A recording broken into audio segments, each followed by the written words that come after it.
Suroso, Pak Mokhtar Suroso pada sore hari ini. Dan sore hari ini kita bincang-bincang ya Pak ya. Ya, terima kasih. Ya, ada tema yang sangat menarik Pak adalah tentang moral force. Ya.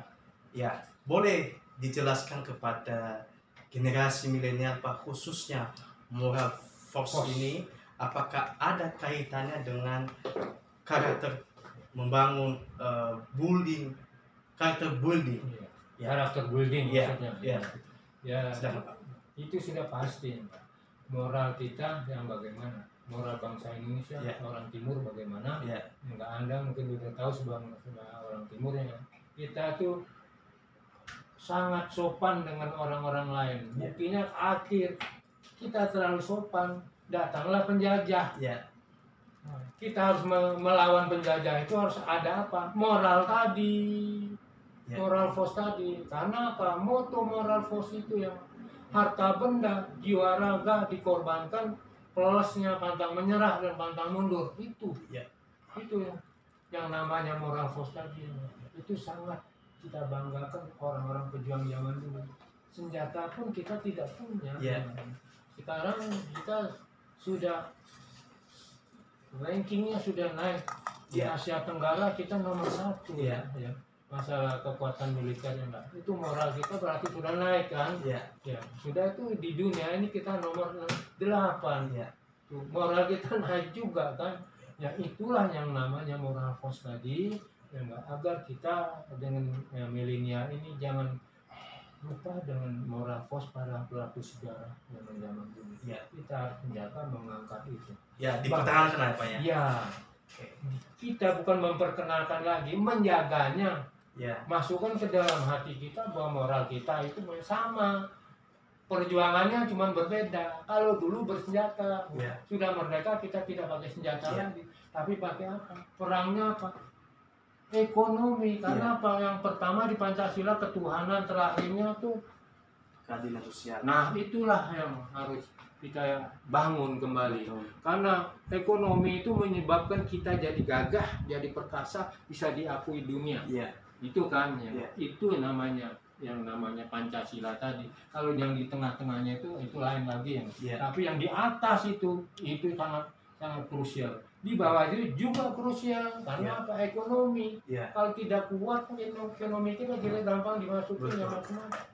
Ya, menurut saya Pak, apa yang Bapak sampaikan itu sangat memberikan kekuatan kepada itu kita kenal ya kan. Dengan apa Sumpah Pemuda itu apa dan tujuannya untuk apa ya kan. Itu kan menyatakan kita tuh semua punya ikatan kita apa untuk merdeka, tetapi ini kan masalahnya politis ya enggak, tidak bisa ada bendera.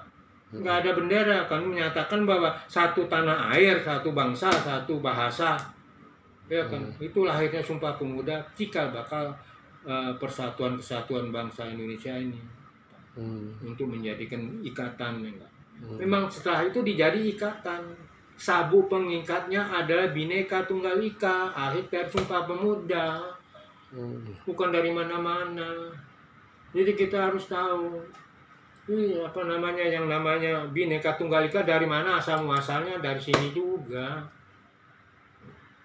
Begitulah ya yang namanya Sumpah Pemuda. Gedungnya kan ada di depan itu, di Keramat itu, gedung Sumpah Pemuda. Itu juga Pak Ali Sadikin yang ngambil alih jadi gedung Sumpah Pemuda, bukan sembarangan orang.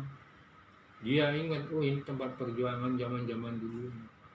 Bangsa kita bangsa besar, makanya ada pepatah bangsa yang besar, bangsa yang menghargai jasa pahlawannya. Gitu. Sampai saat ini saya nggak tahu persis sampai di mana. Sedangkan saya dekat para pejuang-pejuang. Sekarang ini sudah habis dari ribuan yang saya ini di Jakarta Pusat ini, saya data, sudah nggak ada lagi. Habis semua. Jadi tinggal generasi penerus. Kalau saya kan tadi udah berapa kali saya melakukan, saya jembatannya untuk generasi penerusnya.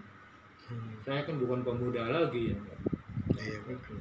Jadi mau tidak mau sekarang ini zaman milenial ini banyak orang menggunakan apa namanya tuh alat-alat komunikasi yang modern, tetapi ada yang disalahgunakan. merusak aja. Tapi itu kan kesalahan kita juga, kesalahan dari pemerintah juga, agar pemerintah bisa mengatasi segala macamnya mengenai namanya hoak itu. Itu hoak itu kan bikin ini tidak benar ya, hancur kita juga. Bagi saya ya, saya kan hanya generasi jembatan meneruskan, jadi boleh diangkat generasi penerus juga. Tapi ya bagaimanapun generasi penerus itu kan ada batas-batasannya, karena pendidikannya juga. Saya umur sudah sekian, jadi nggak mungkin untuk menuntut ilmu yang untuk lebih tinggi lagi. Cukup dengan sekian aja. Memberikan edukasi ya Pak ya? Ya, ini kan untuk memberi informasi kepada generasi penerus ya, bahwa kita itu yang namanya moral force para pejuang itu dengan mutu harta benda jiwa raga dikorbankan, itu pantang menyerah dan pantang mundur. Dan perangnya jangan dulu juga nggak kayak lawan kita. Belanda sudah menggunakan senjata modern, kita masih pakai bambu-bambu runcing itu semangat loh. Yang ditiru itu adalah Vietnam niru kita. Mereka itu hit and run, tembak lari. Nah, perangnya pada gelap malam buta ya. Nah, kita juga sama dulunya, menyerbu tempat musuh-musuh itu. Ya.